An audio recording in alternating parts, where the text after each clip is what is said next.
શ્રી ગણેશાય નમઃ. સર્વમંગલમાંગલ્યે શિવે સર્વાર્થ સાધિકે શરણ્ય ત્રંબકે ગૌરી નારાયણી નમસ્તુતે. માં એ વ્રત, માં જીવ્રતમાં દયામાં અને વિદ્યામાંનું વ્રત છે.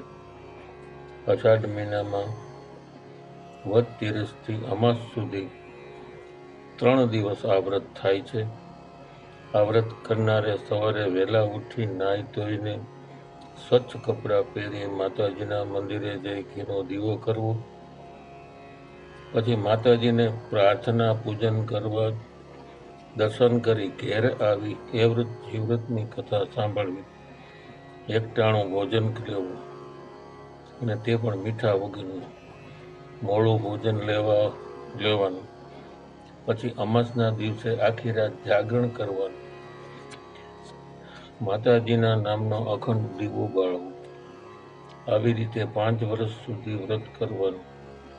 5મા વર્ષે આ વ્રતનો ઉજવણો કરવાનો. ઉજવણામાં એ વ્રત જીવ્રત માની ગોયણી કરવી. 5 ગોયણી કરવાની. ગોયણી કરેલી સૌભાગ્યવતી સ્ત્રીને જમાડી પછી બંગડી, ચાંદલા વગેરે આપવા. માની વાર્તા છે. સોનવતી નામે એક નગર હતું. નગરમાં સોમદત્ત નામે એક બ્રાહ્મણ રહેતો હતો. તેને પત્ની તથા પુત્ર, આમ 3 જણ સુખ શાંતિથી રહેતા હતા. થોડા વખત પછી પુત્રનું માગવું આવ્યું.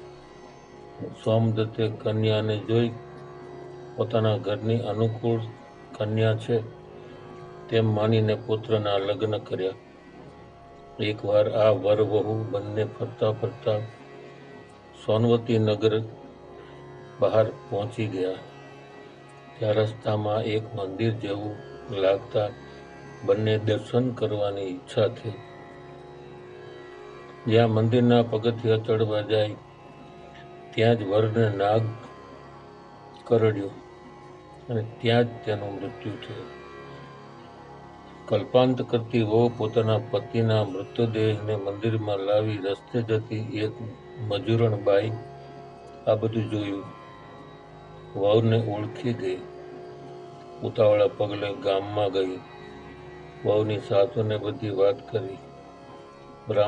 બ્રાહ્મણી આડોશ પાડોશમાં માણસો દોડતા મંદિરે આવ્યા. આ બાજુ વહુએ મંદિરના દરવાજા બંધ કરી દીધા. સાસુએ મંદિરના દ્વાર ખખડાવી કહ્યું, બેટા દરવાજો ખોલ. પણ વહુ દરવાજો ખોલતી નથી. આખરે કંટાળીને સવાર થાય ત્યારે વાત એમ વિચારી બધા ગામમાં ગયા. રાત્રિનો પહેલો પહોર થયો. એ વ્રતમાં મંદિરમાં પધાર્યા. જોયું તો મંદિરના દરવાજા બંધ છે. એમણે તો કમાડ ખખડાવી અવાજ દીધો, મંદિરમાં કોણ છે? જે હોય તે કમાડ ઉગાડો, નહીં તો મારા શાપનો ભોગ બનવું પડશે. હવે આ સાંભળી દરવાજા ઉગાડ્યા. જોયું તો કોઈ દેવ રૂપ લઈને બાઈ ઊભા છે. હાથ જોડીને વહુએ પૂછ્યું, આપ કોણ છો? દેવી બોલ્યા, તે મને ઓળખી નહીં? આ મંદિર અમારી 4 બહેનોનું છે. એ વ્રત જીવ્રત, જયા અને વિજયા, જેમાં હું એ વ્રતમાં છું. પણ આ અંદર કોણ સૂતું છે? એ વ્રતમાંની વાત સાંભળીને વહુ બોલી, માડી, મારા ઉપર દયા કરો. પરણ્યાને થોડો સમય થયો. મારા પતિને નાગ એ દંશ દીધો અને જેનાથી તેનું મૃત્યુ પામ્યા છે. માટે દયા કરી હે માડી, મારા પતિને જીવતદાન આપો. એ વ્રતમાં કહે, હું જે કહું તે કરીશ? વહુ કહે, હા માં, જે કહેશો તે કરીશ. મારા પતિ જો જીવત થતા હોય તો હું ગમે તે ભોગ આપવા તૈયાર છું. એ વ્રતમાં એ કહ્યું, તો મને જે પહેલું બાળક થાય તે મારું. બોલ, છે તૈયાર? બહુ કહે, હા માં, આપીશ. પહેલું બાળક તમને આપીશ, પણ કૃપા કરી મારા પતિને જીવિત કરો.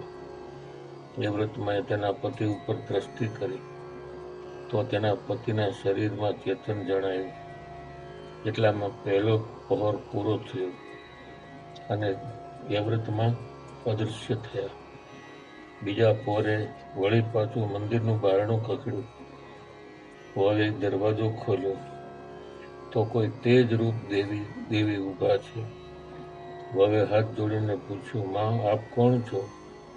ત્યારે પેલા દેવી બોલ્યા, હું જીવતર માં છું. આ મંદિરમાં અમારા બેસણા છે, પણ તું કોણ છે?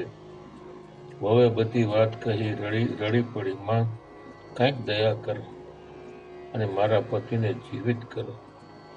જીવતર માએ કહ્યું, તો હું કહું તેમ કરવા તૈયાર હોય તો તારા પતિને જીવિત કરું. વહુ કહે, માં આપ જેમ કહેશો તેમ હું કરવા તૈયાર છું. જીવ્રતમાં કહે, તો સાંભળ, તારું બીજું બાળક થાય તે તારે મને આપી દેવાનું. બોલ, છે કબૂલ? વહુ કહે, હા માં, કબૂલ. તે પછી જીવતરમાં એ તેના પતિના શરીર ઉપર કૃપા દ્રષ્ટિ કરી. તેના પતિના શરીરમાં વધારે સળવળાટ થયો. ત્યાં તો જીવતરમાં અલોપ થઈ ગયા. હવે વહુને થયું કે ચોક્કસ મારા પતિ સજીવ થશે. જે આમ તેણીના મનમાં ધરપત થઈ. ત્યાં જ મંદિરમાં બારણા ખખડ્યા. વહુએ દરવાજો ખોલ્યો. જયામાં ઊભા હતા. પોતાની બધી વાત જયામાને વહુએ કહ્યું, માં આપ કંઈક દયા કરો. જયામાએ કહ્યું, તારે ત્રીજું બાળક થાય તે તારે મને આપવાનું. આ વચન જો તું મને આપે તો જ તારા પતિદેવને હું સજીવન કરું. જયામા કહે તેમ વહુ કરવા તૈયાર થઈ. એટલે જયામાએ તેના પતિ ઉપર દ્રષ્ટિ કરી. તેનો પતિ પડખું ફર્યો.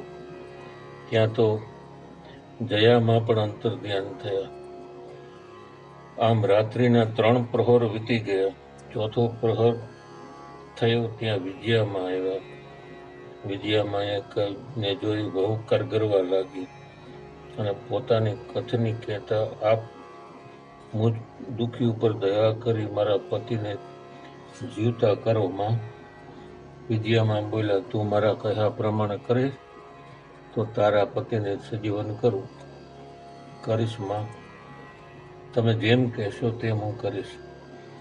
જીવ કહેશો તો જીવ આપી દઈશ માં, પણ મારા પતિને સજીવન કરો.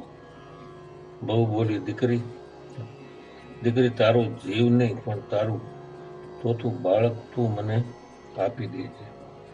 વિજયામાં બોલ્યા, ચોથું બાળક આપ્યું તમને માં.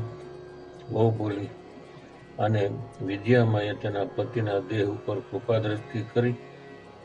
તેણીના પતિએ આળસ મરડીને આંખો ઉઘાડી 2 પતિ પત્ની માના પગમાં પીડ્યા. પછી વહુએ 4 માતાજીએ આપેલા વચનની વાત તેના પતિને કરી. જ્યાં સવાર પડ્યું, એક પૂજારી મંદિરે પૂજા કરવા આવ્યા. 2 પતિ પત્ની માતાજીની પૂજા કરતા જોયા અને તુરત જ પૂજારી ગામમાં ગયા. બ્રાહ્મણના માતા પિતાને વાત કરી. સૌએ પૂજારીની વાત સાંભળી હર્ષ ગયેલા થઈ મંદિર તરફ દોડ્યા. મંદિરે આવી પોતાના પુત્ર અને પુત્રવધૂને હેમખેમ જોઈ બધાનો આનંદ થયો. સૌ ઘેર આવ્યા. સમય જતા વહુને સારા દિવસો દેખાયા. બરાબર 9 માસે પુત્રનો જન્મ થયો. બીજે દિવસે રાત્રે એ વ્રતમાં આવ્યા અને વહુને કહ્યું, દીકરી જાગે છે કે ઊંઘે છે? જાગું છું માં. વહુ બોલી, તો આપેલું વચન યાદ છે ને? હા માં. આપેલું વચન કેમ ભૂલાય? વહુ બોલી, તો લાવ મારો દીકરો. એ વ્રતમાં દીકરાની માંગણી કરી અને વહુએ પોતાનો દીકરો વચન પાળવા એ વ્રતમાને સોંપી દીધો. પોતાના પતિના જીવન માટે પોતાના જૈણાનું બલિદાન આપ્યું. સવારે સાસુને ખબર પડી. સાસુ, વહુની પાસે બાળક નથી. તમને કાંઈ સમજણ પડી નહીં કે બાળકનું શું થયું? રાતમાં બાળકને કોણ લઈ જાય? ચોક્કસ આમાં કંઈક ગોટાળો છે. આમ થોડો વખત જતા વાત ભૂલાઈ ગઈ. વળી પાછું 1.5 વર્ષ થયું. વળી પાછા વહુને સારા દિવસો દેખાયા. સમય જતા પાછો વહુને દીકરો ઉતર્યો. જીવ્રતમાં એ વહુ પાસે વચન મુજબ માંગણી કરી. વહુએ તો વચન મુજબ બીજો દીકરો જીવ્રતમાંને આપી દીધો.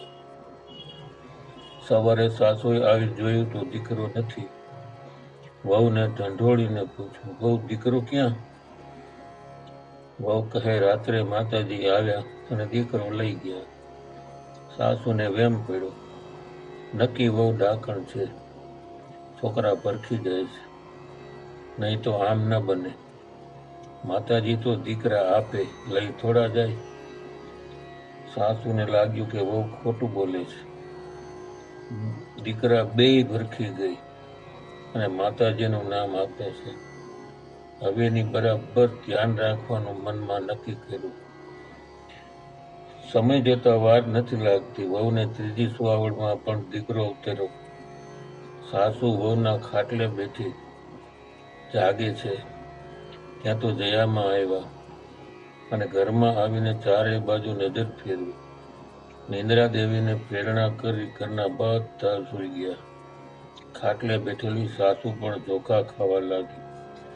દયામાએ વહુને આપેલા વચનની યાદ દેવડાવી. વહુએ તો ત્રીજો દીકરો પણ આપી દીધો.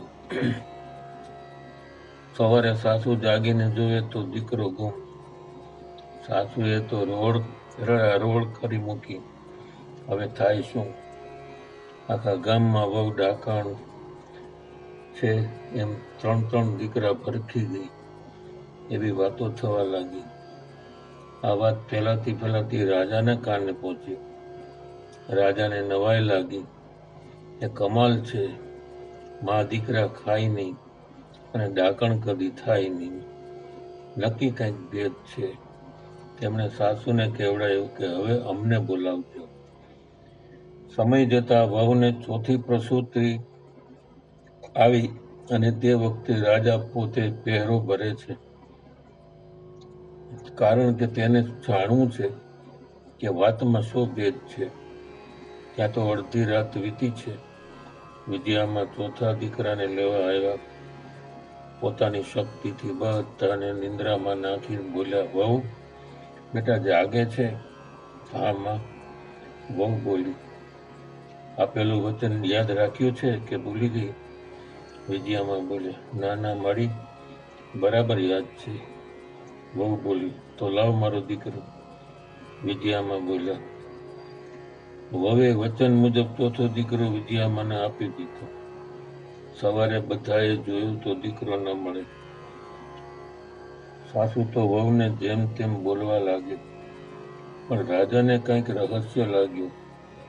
નક્કી કંઈક ભેદ છે. વહુની 5મી સુવાવડ આવી ને દીકરી અવતરી. સવારે સાસુએ જોયું તો દીકરી સલામત છે. સાસુને સંતોષ થયો. દીકરી કિલકિલાટ કરે છે. આથી વહુએ કહ્યું કે માં, મારે ગોયણી જમાડવી છે. સાસુએ કાંઈ જવાબ આપ્યો નહીં.